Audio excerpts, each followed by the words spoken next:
Ukraine में जो हमारे भारत के छात्र फंसे हुए हैं उस पर क्या क्या कहेंगे आप? यूक्रेन में जो हमारे हज़ारों छात्र MBBS कर रहे थे वो इस लड़ाई में फंसे हुए हैं और भारत सरकार ने हालांकि वहाँ से 3 जहाज़ों के ज़रिए से कुछ छात्र आए हैं, लेकिन वो बहुत ही शायद एक बार में 200 छात्र आ पा रहे हैं। तो अगर 3 जहाज़ आए हैं तो 600 छात्र आए होंगे, और जबकि एक मोटे अनुमान के हिसाब से इस समय वहाँ पे करीबन 18,000 छात्र फंसे हुए हैं। कुछ छात्र तिगुना दुगुना किराया देके भी आए हैं। ये बहुत ही देश के लिए शर्मनाक बात है। इस संकट की घड़ी में अगर कोई एयरलाइन इस तरह का किराया वसूल कर रही है तो भारत सरकार को उसको भी संज्ञान में लेना चाहिए। दूसरी बात, आज भारत सरकार को चाहिए कि जिस तरीके से वो बच्चे वहाँ युद्ध में फंसे हुए हैं और जिस तरीके से एक बदहवासी ऐसा आलम है, हज़ारों छात्र सड़क के ऊपर हैं, इधर उधर भटक रहे हैं रोमानिया के बॉर्डर पे, यहाँ वहाँ तो भारत सरकार इसको संज्ञान में ले और तत्काल इसके लिए आवश्यक प्रभावी कदम उठाए। उत्तर प्रदेश के चुनाव में तो मोदी जी बहुत अच्छा बोल रहे हैं, लेकिन अब कुछ अच्छा करने की ज़रूरत है। और जिस तरीके से वहाँ से भारत सरकार ने व्यवस्था करी है उससे तो लगता है कि 3 महीने बच्चे नहीं आ पाएंगे वहाँ से। ये बहुत गंभीर बात है। आपकी कांग्रेस क्या आह्वान करती है? कांग्रेस पार्टी हमारी सारे अभिभावकों के साथ है जिनके बच्चे वहाँ पे फंसे हुए हैं। वो बच्चे उनके ही नहीं हैं, देश के भविष्य भी हैं।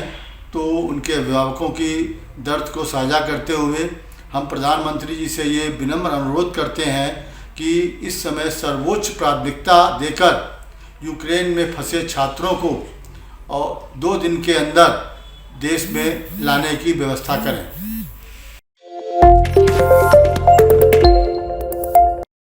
सर, यूक्रेन में जो हमारे भारत के छात्र फंसे हुए हैं उस पर क्या क्या कहेंगे आप? यूक्रेन में जो हमारे हज़ारों छात्र MBBS कर रहे थे वो इस लड़ाई में फंसे हुए हैं और भारत सरकार ने हालांकि वहाँ से 3 जहाज़ों के ज़रिए से कुछ छात्र आए हैं, लेकिन वो बहुत ही शायद एक बार में 200 छात्र आ पा रहे हैं। तो अगर 3 जहाज़ आए हैं तो 600 छात्र आए होंगे, और जबकि एक मोटे अनुमान के हिसाब से इस समय वहाँ पे करीबन 18,000 छात्र फंसे हुए हैं। कुछ छात्र तिगुना दुगुना किराया देके भी आए हैं। ये बहुत ही देश के लिए शर्मनाक बात है।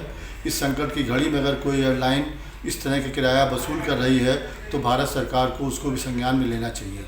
दूसरी बात, आज भारत सरकार को चाहिए कि जिस तरीके से वो बच्चे वहाँ युद्ध में फंसे हुए हैं और जिस तरीके से एक बदहवासी ऐसा आलम है, हज़ारों छात्र सड़क के ऊपर हैं, इधर उधर भटक रहे हैं रोमानिया के बॉर्डर पे, यहाँ वहाँ तो भारत सरकार इसको संज्ञान में ले और तत्काल इसके लिए आवश्यक प्रभावी कदम उठाए। उत्तर प्रदेश के चुनाव में तो मोदी जी बहुत अच्छा बोल रहे हैं, लेकिन अब कुछ अच्छा करने की ज़रूरत है। और जिस तरीके से वहाँ से भारत सरकार ने व्यवस्था करी है उससे तो लगता है कि 3 महीने बच्चे नहीं आ पाएंगे वहाँ से। ये बहुत गंभीर बात है।